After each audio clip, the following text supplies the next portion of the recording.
Hello friends, in this video we will learn about what is database link, why do we need these database link, how to create DB link along with example, Oracle database link best practices and the restrictions we have by creating DB links.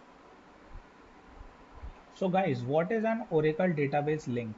Oracle DB link is a connection between one database to another remote database. Now this remote database can be an Oracle DB or any other ODBC compliant database such as SQL Server or MySQL. As you can see in image, we have one local DB server and another is remote database server. So we will connect this local DB server to remote DB server with DB link and fetch data to our local DB server from this remote DB server. Why do we need database link?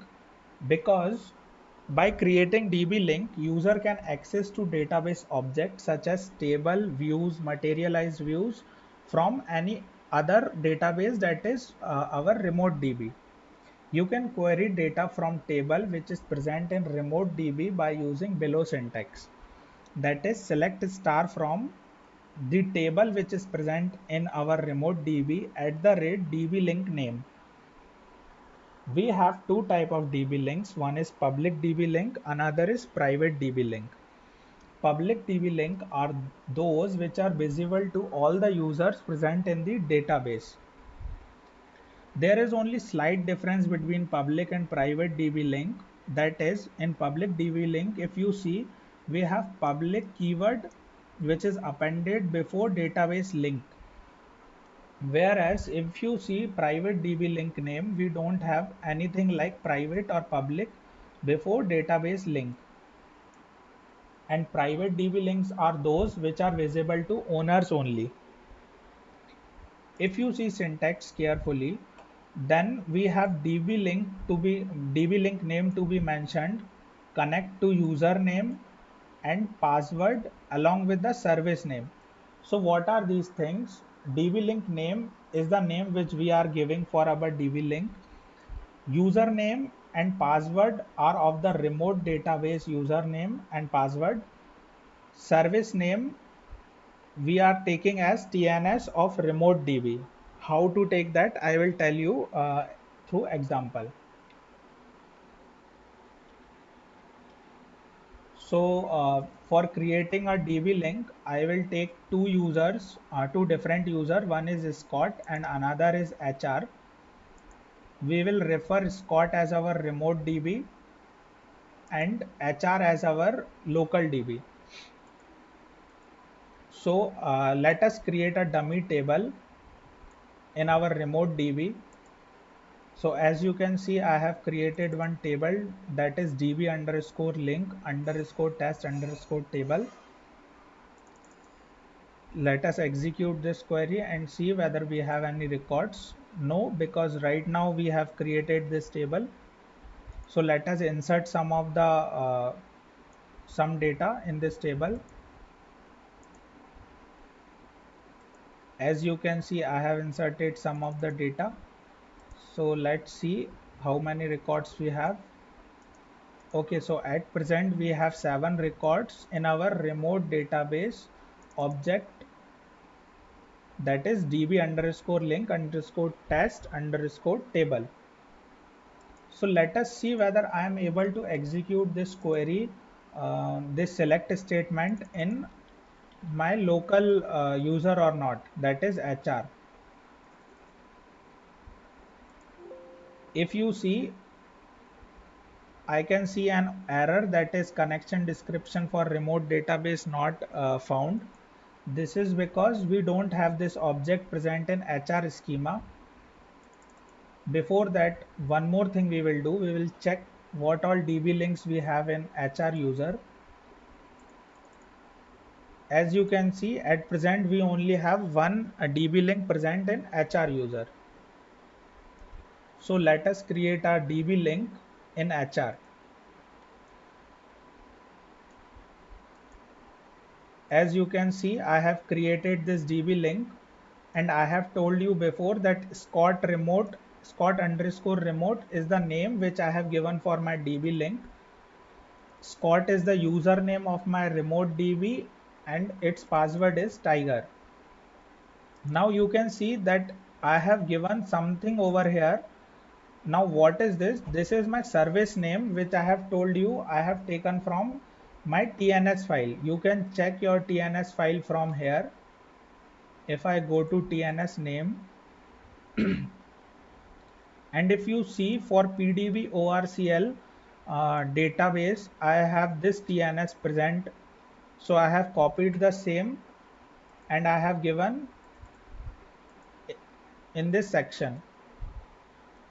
Now I will see whether my DB link is created or not through by executing select star from all DB links.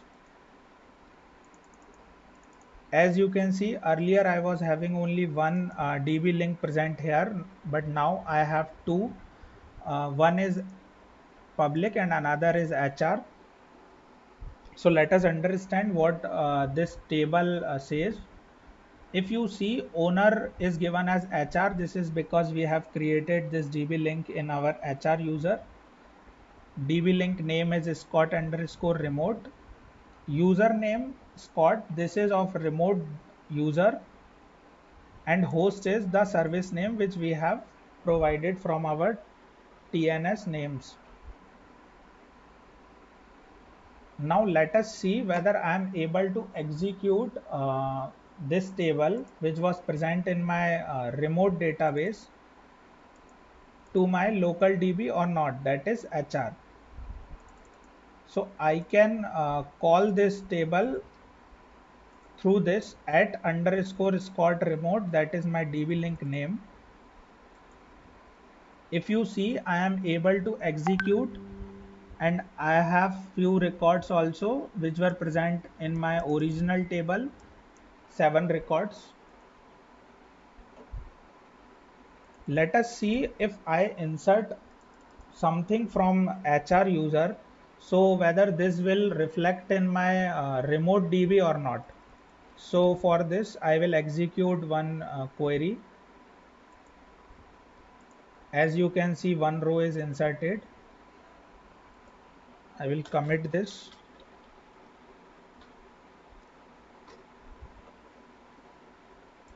Now let us see whether I will be able to see that record here or not, because earlier I was having only 7 records, but now if you see, I have 8 records.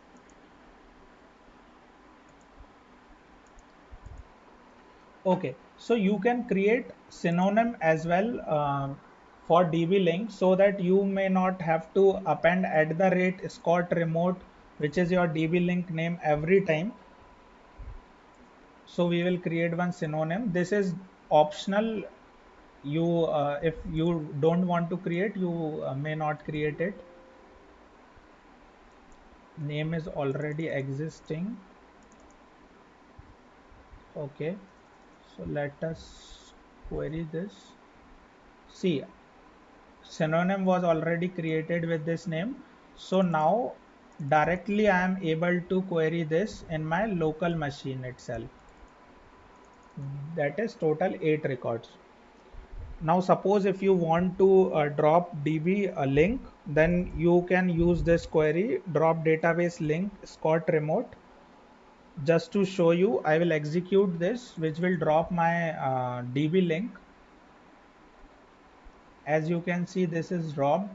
Now if I check again in my all DB links, I may not get my DB link name again.